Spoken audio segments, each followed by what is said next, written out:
नमस्कार दोस्तों। काफ़ी दिनों से विद्यार्थियों की तरफ से एक प्रश्न आ रहा था कि सर कौन सी पुस्तक पढ़ें, उसको कैसे पढ़ें और किस तरह से किताब को पढ़ें कि वो किताब हमें याद हो जाए। तो बहुत सारे विद्यार्थियों के मन मस्तिष्क में प्रश्न विचरण करता है कि किसी भी पुस्तक को याद कैसे करें। बहुत सारे ऐसे विद्यार्थी हैं जो कहते हैं कि सर पढ़ना स्टार्ट कर देते हैं और उसके बाद में वापस भूल जाते हैं, उसको नोट्स करें कि नहीं करें। तो आज मेरे दिमाग में आया कि उस प्रश्न का एक समाधान किया जाए। तो उसी विषय को लेकर मैं आज ये वीडियो बना रहा हूँ, ये सेशन अपन ले रहे हैं। मुझे पूरा विश्वास है कि ये वीडियो आपके लिए बहुत ही कारगर सिद्ध होगा।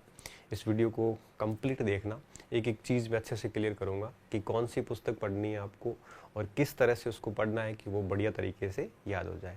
पूरा वीडियो देखोगे तभी सारी चीज़ें समझ पाओगे। तो बात शुरू करने से पहले मैं एक चीज़ जो क्लियर करना चाहता हूँ वो ये कि कुछ पूर्व धारणाएं होती है हमारे मन मस्तिष्क में। पूर्व धारणा का मतलब ये होता है कि हम किसी के प्रति कोई धारणा रखते, जैसे हमने कह दिया कि ये आदमी गलत है, हम उसको जानते ही नहीं है, पहचानते ही नहीं है, कभी उससे मिले ही नहीं है, फिर भी हमारी धारणा बन गई क्योंकि हमें किसी ने कहा है या हमने कहीं पढ़ा है ऐसा उसके बारे में, तो हमारी धारणा बन गई वो गलत है। अब वो कितना भी अच्छा है ना, तो भी हमारे मन में यही रहेगा कि वो गलत है। क्यों? क्योंकि हमने पूर्व धारणा बना ली उसके बारे में ऐसी। तो बहुत सारी ऐसी पूर्व धारणाएं पुस्तकों के बारे में हमें बनी हुई, उन पूर्व धारणाओं को हटाना बहुत ज़रूरी है। वो पूर्व धारणाएं हटेगी, उसके बाद ही बाकी सारी चीज़ें होगी। तो कौन सी ऐसी पूर्व धारणा जो मैं चाहूँगा कि आप पहले वो पूर्व धारणा हटाएं, उसके बाद में मैं पॉइंट पे आता हूँ। सबसे पहली धारणा ये बनी हुई होती है कि कोई भी पुस्तक लो आप, चाहे कोई भी मार्केट में कोई किताब लाते हैं तो कोई भी पुस्तक खराब नहीं होती। हम कहते हैं ना कि ये किताब बढ़िया है, ये किताब खराब है। कोई भी किताब खराब नहीं होती, क्योंकि जब भी कोई लेखक किताब लिखता है तो अपनी पूरी ताकत उसमें लगाता है, अपनी पूरी जान झोंकता है। कोई भी लेखक अपनी किताब खराब लिखना नहीं चाहता, वो अपने नाम अपनी फेम खराब नहीं करना चाहता। वो अपने पूरा प्रयास करता है कि वो बेहतर से बेहतर किताब बनाए। फिर अपन उसको खराब कैसे कह सकते हैं? अपने अर्थशास्त्र पढ़िए तो अर्थशास्त्र में वस्तुओं को दो भागों में बांटा गया है, एक इन्फीरियर गुड्स, एक सुपीरियर गुड्स, मतलब उत्कृष्ट वस्तुएं और निकृष्ट वस्तुएं या घटिया वस्तुएं जैसे बोलते हैं। अब इसकी डेफिनेशन इकोनॉमिक्स में क्या है? इसकी डेफिनेशन ये है कि अगर कोई अरबपति व्यक्ति है जो मर्सिडीज, ऑडी और ऐसे रोल्स रॉयल्स ऐसी बड़ी बड़ी कार में घूमता है, तो उसके लिए स्विफ्ट, स्कॉर्पियो ऐसी गाड़ियां जो ये निकृष्ट है और उनके लिए वो उत्कृष्ट है। और एक मध्यम क्लास का व्यक्ति जो सामान्य सैलरीड पर्सन होता है, उसके लिए वो स्कॉर्पियो, वो जो भी i20, 10 जो भी है, ये सारी उसके लिए उत्कृष्ट है। क्यों? क्योंकि वो उसके लिए बेस्ट है। लेकिन उसके लिए मोटरसाइकिल है वो निकृष्ट है। और भी गरीबी नीचे चले जाते हैं, जिसकी बहुत कम आय, जिसके लिए बाइक ही है जिसके पास, उसके लिए बाइक उत्कृष्ट है, साइकिल निकृष्ट है। जिसके पास साइकिल है उसके लिए साइकिल ही उत्कृष्ट है। तो कहने का मतलब ये हुआ कि हर व्यक्ति की आय के अनुसार तय होता है कि कौन सी वस्तु उत्कृष्ट है, कौन सी वस्तु निकृष्ट है।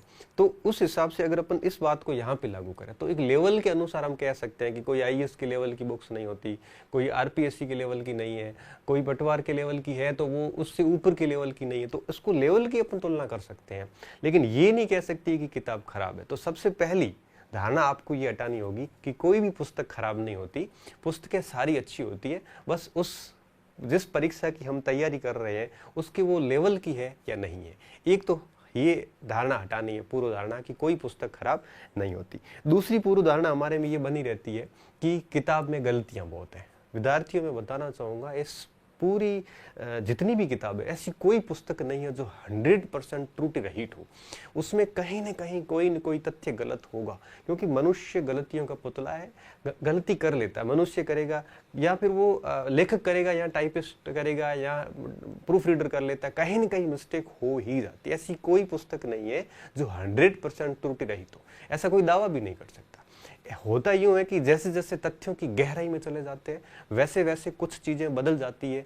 तो कहने का मतलब ये होता है कि कोई भी पुस्तक है वो त्रुटि रहित नहीं होती। हाँ, छोटी मोटी गलतियां सभी में रहती है, हमें उनको हमारी नजर में आती है तो संशोधित कर लेनी चाहिए। और जैसे जैसे हमारा ज्ञान बढ़ेगा वैसे वैसे हम अपने आप ही संशोधित कर लेंगे। और ऐसी सामान्य 1-2 त्रुटियों के कारण, 10 त्रुटियों के कारण हम फेल नहीं होंगे। क्यों? क्योंकि जरूरी नहीं है कि जो एक दो त्रुटियां रही है वही सवाल परीक्षाओं में आए, ऐसा कुछ नहीं होता। तो दूसरी धारणा ये निकालनी है कि कोई किताब गलत है। किताब गलत नहीं होती, छोटी मोटी त्रुटियां किसी भूलवश रह जाती है। तीसरी धारणा हमारे दिमाग में ये बनी हुई है कि इस किताब से इतने सवाल आते हैं, इससे इतने आते हैं। विद्यार्थियों में एक और बात बता दूं, कोई भी पुस्तक ऐसी नहीं जिसमें 100% पेपर का प्रश्न वहां से आए, ऐसी कोई किताब नहीं होती। ठीक है, किसी में 80-90% सवाल आते हैं, तो किसी में 70 आते हैं, लो पूरे किसी से नहीं आते। ठीक है, किसी में 4 सवाल वो आ गए जो एक किताब में नहीं आए, जो उस किताब में आए वो उस किताब में नहीं आए, तो ऐसा चलता है। तो 70 से 90% का रेशियो हर पुस्तक से रहता है। तो कोई ऐसी पुस्तक नहीं जिससे एक भी सवाल नहीं आता, और कोई ऐसी पुस्तक भी नहीं है जिसमें सारे सवाल आते हैं। तो ये धारणा भी हटाइए कि कोई भी पुस्तक है वो पूर्ण होती है। इसके अलावा बहुत सारी ऐसी पूर्व धारणाएं हमें नहीं रखनी है। तो सबसे पहली चीज है, ये सारी पूर्व धारणाएं आप हटाइए। और उसके बाद में देखो, मैं एक और चीज बता देता हूँ कि एक ही पुस्तक पढ़ के, एक ही पुस्तक दो अलग अलग अभ्यर्थियों को दी जाए, तो निश्चित रूप से फिर उनका टेस्ट लिया जाए, तो डेफिनेटली दोनों बराबर नंबर नहीं लाएंगे, दोनों में डिफरेंस आएगा। क्यों आएगा? क्योंकि दोनों के पढ़ने के तरीके में डिफरेंस है। किताब सेम थी, तो कहने का मतलब ये होता है कि किताब खराब नहीं होती, किताब गलतियां से भरपूर ऐसा नहीं होता। हमारे पढ़ने के तरीके पे मैटर करता है कि हम उस किताब से कितना प्रतिफल निकाल पाते हैं। आज मुझे जहाँ तक याद आ रही, मैंने बहुत सारे एग्जाम्स पास किए, 7-8 एग्जाम्स तो राजस्थान के पास कर लिए, नौकरी वाले। तो जो किताबें मेरे पास है वैसी किताबें हजारों लाखों अभ्यर्थियों के पास भी है। तो फिर मैं पास हो गया, और वही पुस्तकें पढ़ के वही उन्हीं पुस्तकों के साथ अधिकांश अभ्यर्थी फेल भी हो गए। तो यहाँ पे पुस्तक को दोष नहीं दे सकते हम। यहाँ पे दोष जो जाएगा वो सीधा विद्यार्थी के ऊपर ही जाएगा, उसके पढ़ने के तरीके के ऊपर जाएगा। इसलिए किताबों को दोष ना दें, हमें हमारे पढ़ने के तरीके को बदलना है। अब बात आती है कि हमें पढ़ना कैसे है पुस्तक को, ताकि हम उसका बेहतरीन तरीके से उपयोग कर सकें। एक छोटा सा एग्जाम्पल और दे देता हूँ। जैसे मान लो कि मेरे पास कोई इतिहास की एक किताब है, आपके पास भी वही किताब है, और वो 2 किताबें अपन लेके बैठते हैं निश्चित रूप से, तो डेफिनेटली मैं आपसे ज़्यादा नंबर लाऊंगा। क्यों? भली मैं ये कह रहा हूँ कि मैं फर्स्ट ईयर का स्टूडेंट हूँ और आप भी फर्स्ट ईयर के स्टूडेंट, या आप ज़्यादा लाओगे या मैं ज़्यादा लाऊंगा। तो कहने का मतलब ये हुआ कि दोनों की बौद्धिक क्षमता अलग है, दोनों के पढ़ने का तरीका अलग है, किताब सेम ही है। तो किताबों पे आप देखना कि आप के पास जो किताबें हैं वही किताबें उसी तैयारी करने वाले हर अभ्यर्थी के पास ऑलमोस्ट है। फिर भी आप देखना कि सिलेक्शन ऐसे कुछ विद्यार्थियों का होगा, अधिकांश विद्यार्थी फेल होंगे। जैसे रीट ही है, 31,000 पास होंगे, बाकी सारे फेल ही होने, लेकिन किताबें सारी सभी के पास सेम है। तो किताब को आखिर पढ़ना कैसे है? तो देखो, यहाँ पे एक चीज़ और मैं बताना चाहूँगा कि जो पुस्तकें हैं ये पढ़ने के लिए छात्र का लेवल भी अलग अलग होता है। ये एक व्यक्तिगत बात होती है। जैसे कुछ विद्यार्थी बिल्कुल न्यू कमर्स होते हैं, मतलब न्यू कमर्स का मतलब ये हुआ कि जो बिल्कुल नए होते हैं इस कंपटीशन की फील्ड में, जिनको सब्जेक्ट के बारे में बहुत ज़्यादा नॉलेज नहीं होता, या यूँ कहिए कि उसने शुरू भी नहीं किया।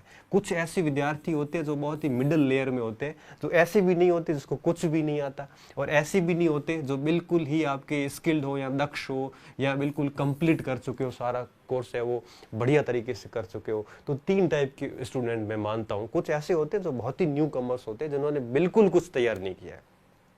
कुछ ऐसे होते हैं जिनका सब कुछ तैयार है, बिल्कुल रेडी एकदम, और बस ये लोग इसलिए पढ़ रहे हैं कि वो अपना ज्ञान और एनरिच करें। ऐसे लोग कहीं लगे हुए होते हैं गवर्नमेंट में, या फिर लगने वाले ही होते हैं, बस अपने नॉलेज को और एनरिच करते हैं ताकि किसी बड़े एग्जाम को पास कर सके या अपने ज्ञान को और साउंड कर सके। कुछ ऐसे विद्यार्थी होते हैं, कुछ ऐसे होते हैं जिन्होंने अभी स्टार्ट ही नहीं किया, बिल्कुल शुरू करने वाले हैं, और कुछ ऐसे होते हैं जो न दक्ष होते हैं और न नए होते हैं, बीच के होते हैं। और मेरा ऐसा मानना है कि मैक्सिमम स्टूडेंट जो है वो इस श्रेणी में आते हैं, जो न न्यू कमर्स है न ओल्ड है, ये बीच के हैं। ओल्ड का मतलब यहाँ पे कंप्लीट कोर्स किया हुआ, ये बीच की जो संख्या है इनकी तादाद बहुत ज्यादा है। मैं तीनों के बारे में अलग अलग बताता हूँ। सबसे पहले आता हूँ न्यू, जो बहुत ही नए स्टूडेंट है, जिन्होंने अभी तक चीजें शुरू नहीं की। सबसे पहले उसको क्या करना है, उनको हर विषय की एक एक पुस्तक लानी, उससे ज़्यादा नहीं। और बेहतर यही होता है कि आप माध्यमिक शिक्षा बोर्ड या एनसीईआरटी से स्टार्ट करोगे तो ज़्यादा फर्क पड़ेगा। क्यों? क्योंकि वहाँ पे आसान चीज़ें समझाई जाती है। तो इसलिए लोग एनसीईआरटी सजेस्ट करते हैं कि 6ठी से 12वीं तक की एनसीईआरटी अगर अपन करते हैं तो हमारा एक इतिहास, भूगोल, पॉलिटी, इकोनॉमिक्स, ये बेसिक सारा अच्छा हो जाता है। इसके बाद अपन अगर ऑथेंटिक बुक देखेंगे तो वो अपने को अच्छी तरीके से समझ में आ जाती है। तो ऐसे सामान्य चीज़ों से स्टार्ट करना चाहिए उसको। फिर करना क्या चाहिए, एक साथ मैक्सिमम एक साथ एक या दो विषय लेने चाहिए, क्योंकि नए स्टूडेंट होते हैं तो उसके लिए एक विषय ही पर्याप्त है। और मान के चलिए कि अगर 1-2 साल कोई आपके आसपास एग्जाम नहीं है तो एक विषय ही पढ़िए, और आपको लगता है कि 6-7-8 महीने बाद एग्जाम है या एक विषय में आप बोर हो रहे हैं तो कोई 2 विषय एक साथ पढ़िए, और 2 विषय के लिए कोई 2 किताबें लाइए। ज़्यादा नहीं लानी, कितनी पुस्तकें लानी है, 2 पुस्तकें ही लानी है। और जितनी ज़्यादा किताबें लाओगे उतना ही आप भ्रमित होंगे, उतना आप अपना परफॉर्मेंस बिगाड़ते जाओगे। फिर क्या करना है, फिर उस किताब के साथ क्या करना है, जैसे ही वो किताब आप लाए, उस किताब में सबसे पहले आपने पहला अध्याय निकाला। उस पहले अध्याय को निकालने के बाद आपको क्या करना है, उस अध्याय को बढ़िया तरीके से एक बार पढ़ लेना। जैसे आप अखबार पढ़ते हो ना, कोई भी खबर पढ़ते हो, उस तरह से पेंसिल लेके बैठो और पूरे के पूरे टॉपिक को अच्छी तरीके से पढ़ लो। उसके बाद में अगर आपको लगता है कि अच्छा, उसके बाद में भी एक चीज़ और होती है, अगर आप न्यू हैं लेकिन उस विषय कि आपकी समझ अच्छी है, आपने 3-4 साल पढ़ा है चाहे स्कूली शिक्षा वगैरह में, तो अगर आपकी पकड़ अच्छी है या आप बिल्कुल नया विषय पढ़ रहे हैं, बिल्कुल नया पढ़ रहे हैं, तो पूरी किताब एक साथ पढ़ लो। ये जैसे 20 टॉपिक है, 20 ही टॉपिक पढ़ के उसके बाद दोबारा उसका रिवीजन करो। तो अगर आपने थोड़ा बहुत पढ़ रखा है तो पहला पार्ट पढ़िए बढ़िया तरीके से। पढ़ने के बाद अगर पहले पढ़ रखा है तो उसी दूसरे टॉपिक को एक बार फिर वापस पढ़ लीजिए। तो दूसरी बार जब पढ़ोगे तो फिर क्या होगा, दूसरी बार जब भी पढ़ोगे तो आपको कुछ चीजें समझ में आनी शुरू होगी। जहां जहां समझ में आ जाता वहां वहां आप अंडरलाइन करना शुरू कर दो। ऐसे करके आप किताब को एटलीस्ट 1 से 2 बार करिए। उसके बाद में जब तीसरी बार पुस्तक पढ़ोगे तो आपको बहुत सारी चीजें समझ में आनी शुरू होगी, और तीसरी बार जब पढ़ोगे तब आप किताब के मार्जिन पर साइड में लिखना भी स्टार्ट कर लो। और जब यही पुस्तक चौथी बार निकलेगी तो निश्चित रूप से आपको उस किताब के अंश याद हो जाएंगे, और यहाँ पे चौथे चरण में आप नोट्स बना सकते हैं। यहाँ पे टाइम लगता है इन चीज़ों को, लेकिन चीज़ें इतनी पक्की तरीके से काम करती है कि उसके बाद फिर दिक्कत नहीं आती है। तो ये काम किया जा सकता है न्यू कमर्स के लिए। आपको ये चीज़ें करनी है, एक किताब को कम से कम आपको 4 से 5 बार पढ़ना है और कंटिन्यू फिर उसका आपको रिवीजन करते जाना है। ठीक है, फिर ये इन स्टूडेंट्स को क्या करना है, इनको कम से कम 2 विषय तो एक साथ रखने ही रखने हैं, और उन 2 विषयों को क्या करना है, उन 2 विषयों को बढ़िया तरीके से तैयार करते रहना है। और आप यूं कहिए कि कम से कम आप हर टॉपिक को एक साथ ही 1-2 बार पढ़ लो, और 2-2, 3-3 बार पढ़ने के बाद आगे बढ़ोगे तो फिर आपका जल्दी हो जाएगा। आपका 2 बार मैं इसलिए कह रहा हूं कि आपकी स्थिति इनके जैसी नहीं है। आप पूरी किताब पढ़ो, उससे बजाय आप हर टॉपिक को 2-2 बार कंटिन्यू पढ़ते जाओ और फिर आगे बढ़ो, और फिर तीसरी बार फिर पूरी बुक ही एक साथ पढ़ लो, और चौथी बार उसमें फिर आप सॉर्ट आउट नोट्स कर सकते हैं। और इन लोगों को तो फिर क्या करना, किताब को खाली पढ़ना ही है। और ये जब लोग किताब पढ़ेंगे तो निश्चित रूप से कुछ फैक्ट नए आएंगे, उस फैक्ट को वो देख लेंगे, क्योंकि उनकी इमारत तो तैयार है। इसकी इमारत के ऊपर केवल कोई नया तथ्य मिलेगा तो वो अपने आप ही उनके सेट हो जाएगा। इनको कुछ भी नहीं करना है, इनको केवल नई किताब लानी है और उसमें देखना है कौन सी बात नई मिली है, वो अपने नोट्स में या अपनी पाठ्य सामग्री में या अपने दिमाग में ऐसे बिठा देंगे तो उनको ज़्यादा नुकसान नहीं है। मेन समस्या यहाँ पे आती है। तो आपको क्या करना है, सबसे पहली चीज़ क्या करनी है, किताब की सामान्य रीडिंग करनी है। सामान्य रीडिंग का मतलब एक प्रकार से फोरा उसके ऊपर से अध्ययन करना है। रीडिंग करने के बाद में उन चीज़ों की स्टडी करनी है। स्टडी का मतलब होता है थोड़ा सा समझना टॉपिक को। जैसे मैं आपको एक एनसीईआरटी की क्लास से कंटिन्यू पढ़ा रहा हूँ, आप देखना उसमें कि मैंने जब भी कोई टॉपिक लिया है तो उस टॉपिक को, उस जो हेडिंग है उस हेडिंग को मैं आपको समझा रहा हूँ। मैं रीडिंग नहीं करवा रहा हूँ, मैं समझा रहा हूँ, सीधी स्टडी करवा रहा हूँ। रीडिंग स्टडी के बाद में फिर क्या होता है, फिर आप इसके ऊपर थिंकिंग, मनन कर सकते हो, चीज़ों को सोच सकते हो। जैसे मान लो कालीबंगा पढ़ा आपने, कालीबंगा एक बार आप ऊपर से देख लिया, दूसरी बार फिर वापस पढ़ा तब आपने उसके नीचे अंडरलाइन कर ली, स्टडी कर ली। तीसरी बार जब पढ़ो तब उसके ऊपर सोचो, बुक बंद करके कालीबंगा के दिमाग में पूरा रिमाइंड करवाओ कि कब खोज हुई, कैसे खोज की गई, किसने की थी, इसके अंदर कौन कौन से प्रमाण मिले, इसकी क्या क्या विशेषताएं हैं, ये सारी चीज़ें आप दिमाग से सोचिए। जब आप ये सोचोगे तो बहुत सारी चीज़ें भूलोगे तो आप वापस चेक कीजिए। ऐसे आप तीसरे स्टेज पे मनन कीजिए। मनन करने के बाद में अगर आपके पास टाइम है तो आप रिटन अर्थात नोट्स भी बना सकते हैं शॉर्ट में। नोट्स हमेशा शॉर्ट में होते हैं। शॉर्ट में ऐसे नोट्स बना दो कि उस पुस्तक को वापस ना देखना पड़े।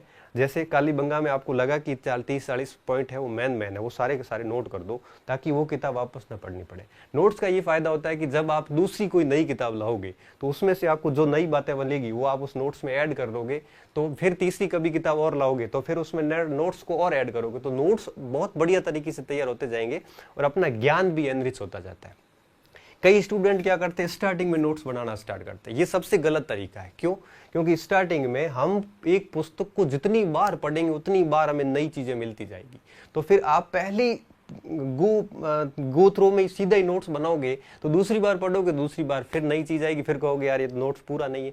तीसरी बार पढ़ोगे फिर नई चीज आएगी, फिर कहोगे कि यार नोट्स में फिर भी अधूरापन रह गया। इससे बेहतर ये होता है कि कम से कम 2 से 3 बार पढ़िए, रीडिंग कीजिए, उसकी स्टडी कीजिए, फिर उसके ऊपर सोचिए टॉपिक के ऊपर, और सोचने के बाद में फिर उसके नोट्स बनाइए। रीडिंग में टाइम लगता है, स्टडी में काफी टाइम लगता है। जैसे मान लो एक किताब आपने 20 दिन में पूरी पढ़ ली, तो 20 दिन पढ़ने के बाद कम से कम आपको वापस 20 से 30 दिन लगते हैं स्टडी करने में। फिर सोचने में आपको 5-7 दिन भी नहीं लगेंगे। क्यों? क्योंकि जो चीजें आपने अच्छी तरीके से अध्ययन कर लिया। जैसे मैं एक एग्जांपल देता हूँ। जैसे आपको मैं कहूँ कि आप मेरे बारे में कोई किताब लिखी हुई है और मैं आपको दे देता हूँ, आप उस किताब को पढ़ के मेरे बारे में जानिए। तो आप उस किताब को पूरा पढ़ोगे, मेरे बारे में जो लिखी हुई है उसको पढ़ने के बाद आप मेरे बारे में इतना नहीं जान पाओगे जितना आप वापस मेरे बारे में स्टडी करोगे और मेरे बारे में सोचोगे कि ये है, वहां से है, ये करते हैं, वो करते हैं, तब आप विजुअल करोगे, तब चीजें अच्छे से याद होगी। और जब रीडिंग और स्टडी होती है तो टाइम लगता है, थिंकिंग में टाइम भी नहीं लगता, और ये चीजें यहाँ पे जो है ये आपके मन मस्तिष्क में सेट हो जाती है। और यहाँ पे अगर हम क्या करते हैं, हम रीडिंग स्टडी तो ठीक है कर लेते हैं, फौरी फौरी पढ़ते जाते हैं, 20-20 बार पढ़ लेते हैं, लेकिन उसके ऊपर बिल्कुल नहीं सोचते। जब तक टॉपिक के ऊपर सोचेंगे नहीं तब तक वो टॉपिक पूर्ण रूप से हमारे को फल देने वाला नहीं है। हम कहते हैं ना परीक्षा में हमारी गलती होगी, गलती नहीं है, दरअसल हमने उस टॉपिक के ऊपर कभी सोचा ही नहीं था, हमने केवल किताब पढ़ते ही गए। तो कृपया करके पहले किताब को फौरे फौरे तौर पे एक रीडिंग मारे, फिर उसकी 2 से 3 बार स्टडी करें अच्छे से। स्टडी का मतलब ये होता है कि कोई भी पैराग्राफ लेके उसको सोचिए, उसके अंदर क्या लिखा हो, उसका सार क्या है। आप मेरी एनसीईआरटी की क्लास देखना, मैं आपको यहाँ पे स्टडी करवा रहा हूँ। मैं आपको, जैसे कल अपन ने बात की थी पिछले लेक्चर में कि विहार क्या थे या संघ क्या थे या बुद्ध का जीवन क्या था, हमने पूरे इस बोर्ड पे है वो स्टडी कर ली उसकी। तो इस प्रकार से स्टडी 2-3 बार कीजिए, उसके बाद में उसके ऊपर सोचिए, सोचने के बाद में आप शॉर्ट में नोट्स कर सकते हो, और उसके बाद में आप कंटिन्यू उसका रिवीजन कीजिए। अगर आप इस चरण को फॉलो करोगे तो निश्चित रूप से एक बार टाइम लगेगा, लेकिन ये चीजें ऐसी तैयार हो जाएगी, फिर आपके लिए दिक्कत हो जाएगी कि कौन सी नौकरी ज्वाइन करूं, ये कंडीशन आ जाती है। अगर आप शॉर्टकट सब कुछ करना चाहते हो तो जीवन में कुछ भी नहीं होगा। कोई भी एक पुस्तक इन 500 चरणों से गुजरती है तो कम से कम उसको 3 से 4 महीने लगते हैं, कोई भी एक पुस्तक। और मैं मानता हूं टोटल 6 जनरल स्टडी में 6 ही भाग है, ज्योग्राफी, हिस्ट्री, पॉलिटी, इकोनॉमिक्स वगैरह 6 ही भाग है। 6 में से 4 बड़े अहम है। इन 4 भाग के ऊपर अगर ये 3-3, 4-4 महीने दिए जाए तो निश्चित रूप से 1-1.5 साल के अंदर ये सारा मटेरियल बढ़िया तरीके से रेडी हो जाता है। और फिर क्या होगा कि अगर ये चारों तैयार हो गए तो फिर आप कोई भी एग्जाम में बैठोगे तो आपको बिल्कुल परेशानी नहीं होनी पड़ेगी। बस सिलेबस देखना ही पड़ेगा कि कौन से टॉपिक शेष रहे हुए हैं जो मैंने नहीं किए, वो ही करने पड़ेंगे, बाकी तो सारा ऑलरेडी आपका तैयार होगा। तो कृपया करके आप अगर मिडिल के हैं चाहे आप न्यू कमर्स हैं, आप टॉपिक बुक्स लीजिए। अगर आपने बिल्कुल नए हैं तो आप पूरी किताबें पढ़ डालिए। अगर आपने कुछ पढ़ रखा है तो एक एक टॉपिक को आप इन 500 चरणों से एक साथ गुजर सकते हो। जैसे ये किताब में मान लो 20 टॉपिक है तो पहले टॉपिक की रीडिंग कर लो, 2 बार स्टडी कर लो, फिर सोच लो, फिर उसके बाद नोट्स कर लो। फिर दूसरे टॉपिक है ये, दूसरे टॉपिक के 5 चरण कीजिए, फिर तीसरे टॉपिक के ये 500 चरण कीजिए। आप अगर मिडिल में हैं तो ये टॉपिक वार भी ऐसे कर सकते हैं। अगर आप बिल्कुल न्यू है तो पुस्तक वार ऐसे कीजिए कि 15-20 पार्ट है, पहले अच्छे से रीडिंग कर लो, फिर उसकी 1-2 बार स्टडी कर लो अच्छे से, और उसके बाद में उसको थिंकिंग, मनन कीजिए उसके ऊपर। जितना ज़्यादा मनन होगा और जितना ज़्यादा रिवीजन होगा, सफलता के 2 मूल आधार है। 100% एक्यूरेसी आएगी, एक सिंगल सवाल गलत नहीं होगा परीक्षा में अगर आपके पढ़ा हुआ आया है तो थिंकिंग और रिवीजन, ये 2 चीजें बहुत ज्यादा जरूरी होती है जो कि हम नहीं करते। मैंने देखा विद्यार्थी क्या करता है, विद्यार्थी किताब लाता है और फिर ठीक है पढ़ता जाता है, उसको खुद को नहीं पता वो क्या पढ़ रहा है। उसकी हालत ये होती है कि वापस जब 2 घंटे किताब छोड़ के वापस किताब पकड़ता तो उसको देखना पड़ता है कि मैं पढ़ कहाँ रहा था। ये स्थिति है हमारी। हम पढ़ते जाते हैं, पागलों की तरह देखते जाते हैं, पता नहीं कुछ समझ में आ नहीं रहा है। हम केवल रीडिंग ही करते हैं पुस्तक की, भले 20 बार रीडिंग कर लोगे कोई फर्क नहीं पड़ेगा। कम से कम आप एक बार, देखो अखबार की स्टडी नहीं करते, हम रीडिंग करते हैं, न्यूज़ पढ़ के छोड़ देते हैं, हमें नहीं पता कौन से दिन क्या न्यूज़ आई थी। तो कम से कम किताब की जब रीडिंग हो जाती है तो एक परिचय हो जाता है। जब स्टडी करते हैं तब उसके बारे में हमें बहुत सारी चीज़ें गहराई से जानने को मिलती है, और जब हम उसके ऊपर सोचते हैं तो वो सारी चीज़ें हमारे मन मस्तिष्क में सेट हो जाती है, और उसके बाद में वो पॉइंट हम नोट कर लेते हैं। तो चौथे पाँचवें चरण में जाके नोट्स बनते हैं। स्टार्टिंग में ना बनाया, नोट्स नहीं भी बनाते तो भी चलता है, लेकिन नोट्स इसलिए ज़रूरी होते हैं कि फिर आगे जब दूसरी किताब लाओगे तो पहली किताब छूट जाएगी, और पहली किताब छूटेगी तो फिर उसका थोड़ा सा लॉस ये रहेगा कि बहुत सारी चीज़ें भी मन मस्तिष्क है, ये स्मृतियों की क्षमता, चीज़ों की क्षमता अधिकता के कारण स्मृतियाँ हैं वो धीरे धीरे विलुप्त हो जाती है, विलुप्त क्या कह सकते हैं, विलोपित हो जाती है, तो थोड़ी दिक्कत होती है। तो ये चरण किया जा सकता है, इससे बढ़िया तरीके से काम होगा। तो आज का ये जो विषय था, उम्मीद कर रहा हूँ कि आपके लिए निश्चित रूप से ये फायदेमंद सिद्ध होगा। अंत में निष्कर्षता कह देता हूँ, कोई भी किताब लाओ उसको कम से कम एक बार उसकी रीडिंग मारो, उसके बाद उसको एक दो बार वापस पूरी स्टडी करो अच्छे से। आप टॉपिक वार भी ऐसा कर सकते हो।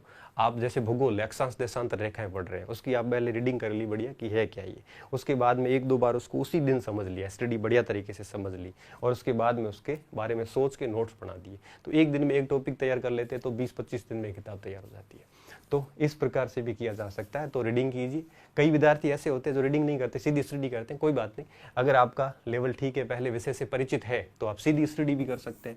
अगर आप बिल्कुल नए हैं तो थोड़ा रीडिंग का ठीक रहता है, क्योंकि आप सीधी स्टडी करोगे तो दिक्कत हो जाती है, क्योंकि एक ही पैराग्राफ में ऐसे फंस जाओगे कि वापस आगे बोर हो जाओगे, किताब छोड़नी पड़ जाती है कई बार। तो रीडिंग कीजिए अच्छे से, फिर उसकी कम से कम 2 बार स्टडी कीजिए, तो 3 बार हो गया। फिर चौथी बार मनन करोगे, चौथी बार सिलेबस हो जाएगा। 5वीं बार जब उस किताब के बारे में नोट्स बनाओगे तो वो किताब 5वीं बार हो जाएगी। फिर 5-7 बार रिवीजन कर लोगे तो किताब 10 से 12 बार हो जाती है। तो फिर उसमें कोई गलती की गुंजाइश नहीं रहती है। तो इस प्रकार से पढ़ना। यहाँ पे किताब से तात्पर्य गाइड से नहीं है, ऑथेंटिक लेखकों से है। तो इस प्रकार से किया जा सकता है। और अंत में चलते चलते बता दूं कि ये कैसे करना है। इसका अगर आपको एक प्रैक्टिकली डेमो देखना है तो आप मेरी कोई भी एनसीईआरटी की क्लास देख लेना। उसमें मैंने 7-8 लेक्चर लिए हैं टोटल। एनसीईआरटी 6ठी क्लास में 12 ही पार्ट है, जिसमें करीबन 15 या 17 वीडियो बनेंगे। उस 15-17 वीडियो को किसी स्टूडेंट ने नोट्स के रूप में लिखा है। तो आप देखना कि मुश्किल से 20 या 30 पेज होंगे। वही किताब जो 150 पेज की है उसको 20-30 पेज में मैंने नोट्स के रूप में लिखवा दिया। अब आप देखना कि वही 20 और 30 पेज मैं 100% दावे के साथ कह सकता हूं कि उस टॉपिक से कोई सवाल आ गया तो उस 20-30 पेज से कभी बाहर नहीं जा सकता। और एनसीईआरटी ने जितना लिखा उससे 3 गुना ज्यादा मैंने उसमें लिखवाया है। तो कहने का मतलब ये हुआ कि 20-30 पेज में हमने 6ठी की एनसीईआरटी समेट ली। अब वापस कभी वो एनसीईआरटी नहीं देखनी पड़ेगी। और ऐसे करते करते मैं 12वीं तक पूरी एनसीईआरटी जब करवाऊंगा तो मुश्किल से 1 रजिस्टर 1.5 रजिस्टर भरा जाएगा। उस पूरे 1.5 रजिस्टर में 12वीं तक की सारी एनसीईआरटी आ जाती है, और उसको फिर पता नहीं कितनी बार पढ़ा जाएगा। तो फिर वहां से कभी गलती की गुंजाइश नहीं रहती। तो वो आप प्रैक्टिकली डेमो देख सकते हो कि किस तरह से रीडिंग, स्टडी और मनन किया जा सकता है, नोट्स किस तरह से किए जा सकते हैं। ये चारों चीजें मैंने उस सारे पिछले लेक्चर्स में फॉलो की है, तो आप इसको फॉलो कर सकते हैं। बहुत बहुत धन्यवाद स्टूडेंट। मस्त रहिए, अच्छे रहिए और पढ़ते रहिए। और आपको जो कुछ पढ़ाई में बहुत सारी दिक्कत आती है तो आप वो मैसेज बॉक्स में डालते जाइए। जब भी जैसे टाइम मिलेगा वैसे वैसे मैं आपकी उन समस्याओं का समाधान करने का पूरा प्रयास जो है वो करूँगा। धन्यवाद।